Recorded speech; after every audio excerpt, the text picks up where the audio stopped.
What's up guys, it's Sean and welcome back to the iherng podcast, and this episode is brought to you by Nash. Personally, I've been using their products ever since I moved into this new place. I am using the water purifier with the temperature setting, very convenient. I'm using the external water filter that is in compact size, so it can fit my very small yard.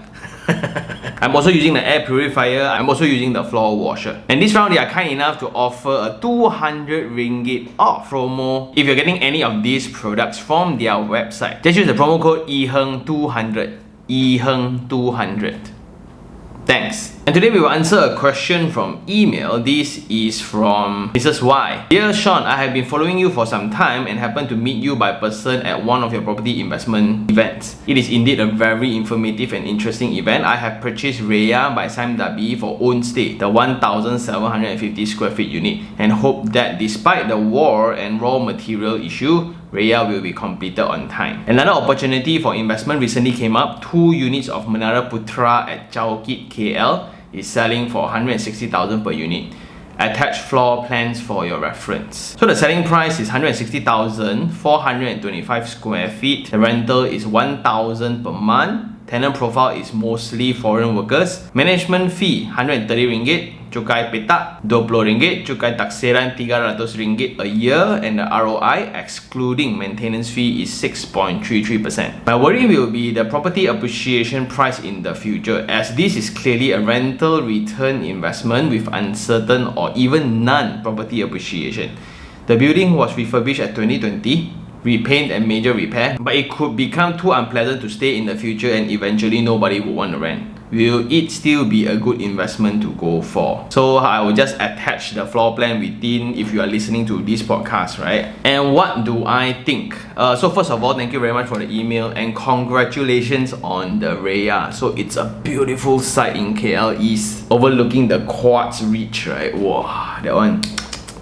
And if you have always been living in Wangsa Maju, then that's good lah. And the bonus point from getting from a branded big boy developer is the certainty of completion. Whether the market is going to go up or down in terms of construction costs, right, it's not going to jeopardize their completion date one. That's for sure. And to think about it, they might choose to lose some money just to complete a project, because at this point, their branding, the trust that they built across time has way more weightage than just the P&L for one single project. But if you're buying from a very new property developer, you don't know where they come from, you don't know their size, it's private, it's not public listed, you don't have access to their accounts or books or whatsoever, right? Then the concern is real. However, I have just overheard a few developer friends sharing with me that KBKT has already called for emergency meetings. They do foresee the war affecting the livelihood for a lot of subcons, and eventually subcons will affect main cons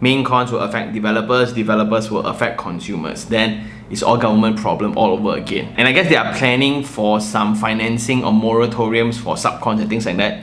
Don't know yet, but I gotta say I'm envious of your purchase. 1,750 square feet in that location is. And back to the email, we are looking at Menara Putra. So I'm now in Property Guru's website browsing through how the building looks like.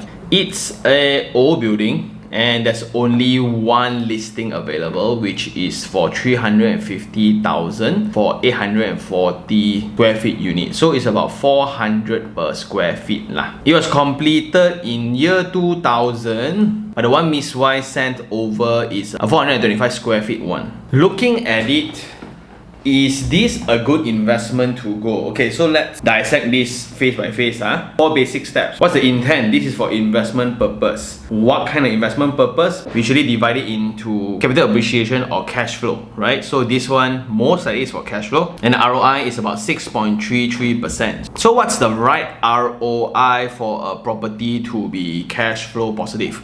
Well, it depends on what interest rate and how long is your loan tenure. My own calculation, excluding maintenance fee, in order for a property to be cash flow positive, is about 5.4%. How do I get it? It's about 100,000 loan for 35 years at 4% interest per month installment is about 450 ringgit. So 12 times 450 is about 5,400, which is 5.4%. So if you're getting 6.3%, you're almost 1% higher. It's actually pretty good. But for capital appreciation, then we will talk about it later lah.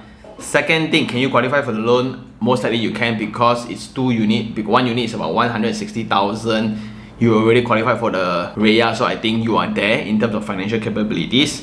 Number 3, have you seen 20 different other projects? Here, then I will argue you have not. And this would be the main deal breaker. This is a classic debate between buying a project that is definitely cash flow positive, very strong in fact, but to have almost zero capital appreciation in the future. Because now, based on her feedback, it was refurbished at 2020, meaning 20 years later it's refurbished again, but it's mainly for foreign workers. So on this kind of property, their competitive edge is the cheapest in the market. It's a need category, not a want category. That's why workers only want to stay there because it's the cheapest. So who else will buy such properties? Investors lah, investors who really want cash flow. And within this mentality or mindset of consideration, right, low cost is always the product that they consider too. Because if you buy one low cost at 80,000, 100,000, 120,000, right, rental yield is excellent, but there's no capital appreciation. So some factors to think about. One will be your loan slot. We only got 90% slot for residential properties, and this will take up 1. So you got REIA 1, this one, another one. It means if there's another property or opportunity for years to come, you only can qualify up to 70% for the next deal already. Although this one is cheap, it still takes up 1 slot. If you have the intention to pay up front 160,000 cash for the property,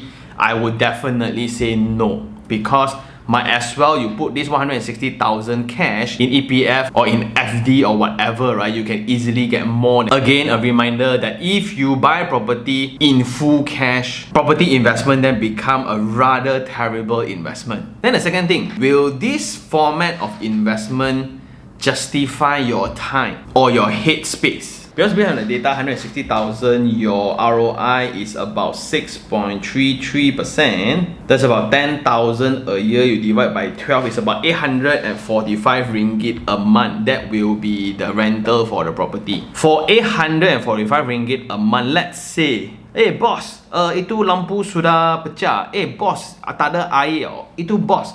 This one boss, that one boss.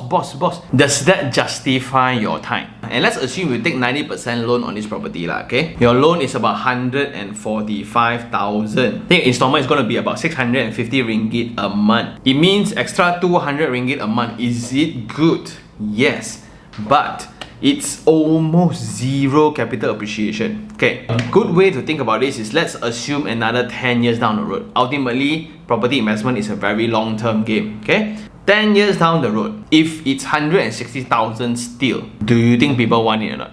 I don't think so lah, because even if you look into the Property Guru website, right, there's only 1 unit available. So there's very little transaction. Then may I suggest to also go to the bank and check for the bank valuation first. Are they going to value this property at 160,000? And if you were to get back 160,000 when you sell, are you making money or are you suffering from opportunity cost? Most likely the latter lah, because let's say if you were to sell back at the same price, right, at 160,000, you profit about 2,400 in positive cash flow a year. That's like 24,000 in 10 years time. You barely get back your initial down payment. And the proper way to compare this is a few ways. One is against by default EPF, right? EPF is about 6% too. And if you're going to buy this cash, again, please don't. EPF provides better, because that's for sure. Because this property might lose money in the future if it's not maintained well again. Second thing, are there any better options? So this is step 3 from Sean's basic step. Have you seen 20 other projects or not, ranging from new, sub-sale, auction and bulk purchase? The main reason why I would strongly say no to this investment is because I have better deals that is giving better ROI, it's new, and I don't need to cough out any upfront deposit at all. And that will be the main difference whenever people evaluate deals. Because coming across a deal where the money installment can be covered by rent, right, is already a very rare commodity. And now when I find one, it's old, there's zero capital appreciation, and when I ask Sean tell me it's a terrible deal because he has something better. This something better requires a lot more research, a lot more digging around the market, a lot more effort in trying to get access. And to keep things short, again, my immediate response is no, because they are way better deals. And even if you sell this at a 10% premium after 10 years, right, which is already a very rare thing that can happen, you are not going to feel happy, you're not going to get satisfied out of 200 ringgit extra, and that amount does not justify that headspace of yours. I rather have peace than extra 200 ringgit a month. And this is me evaluating from the property that you just bought at KL East, okay? This is going to be a waste of the 90% loan for your residential slot. And these are the properties that even if you pass down to your children's, right? Messy lah. But I'm just very, very curious on how come or why 20 years later they have this sudden budget to redo up the whole building. Is it from all the sinking fund for the past 20 years now they get to refurbish it? That I'm not very sure. But in order for me to proceed with such deals, the ROI needs to be higher because, again, our new property purchase, the project that we buy directly from branded developers, I'm able to secure ROI that is higher than this. So in order for me to proceed, right, at least it needs to be a double-digit ROI, which is like at least 10% to 15%. Only I might consider. And that's mostly the ROI for low-cost housing also. Like a 60,000 units, 70,000 units, right? Rental can be 500, 600 a month. That's why they are so attractive. But I discourage capitalists to actually go and mingle around these kind of products. Those are for welfare, and let's keep the intention pure. So my suggestion is to really consider this from a current point of view, which you have already done, and from a future point of view, 20 years down the road, what would you want to happen? What would you expect out of this property? My greatest worry now is people are buying properties just because it's cheap.